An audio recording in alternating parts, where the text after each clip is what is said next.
Here, more than 1/3 of graduates from these in Howard are the Igbos and Yorubas. University of Maryland, Baltimore, go check your record, check all your departments. Who have scored the highest? Who go and check who are your A students. If they are the Fulanis, if they are the Muslims that are killing us, they are the Igbos and the Yorubas. And here you are having somebody, a riffraff as some concern. Professor Shehan, I personally want to see you and know whom you are. I got a 3 degrees from the DePaul University in Chicago. I'm a medical doctor, I'm a scientist. Who are you? You are teaching international terrorism. But that's what you are using to demoralize people. We need you to come out. We need to see your face. If you can come out today, then you make an appointment and come out. We need to meet you. The Igbos need to meet you. You don't have a brain to compare with Igbos. Come out, let me see what publications do you have.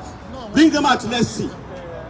It's on record that in this country, there are so-called Nigerians who have the most successful immigrants in the country today are so-called Nigerians.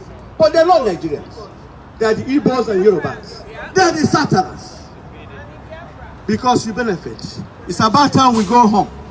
At 60 years old and beyond, we need to go home. We need to go home. We don't want to die in the nursing homes here. We don't live in nursing homes. We want to go home. And this time, we don't need anybody's excuse. No apology. Unapologetically, we must go home. Whether you like it or not. That brain we have can be used either way, positively or negatively. We have been using it positively. We have been using it positively. And we have been pushed against the wall. And now if you push us beyond, we can tell you that we can use it negatively also. Nobody has monopoly. Nobody has monopoly to do all of the things that other people are doing. We know how to do them. Because we are Christians, that's why we're being here. Because we follow Jesus, that's why we're being here.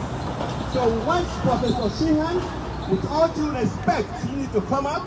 Your generations to come to entirety on record for history will be enemies of Igbos forever. Amen.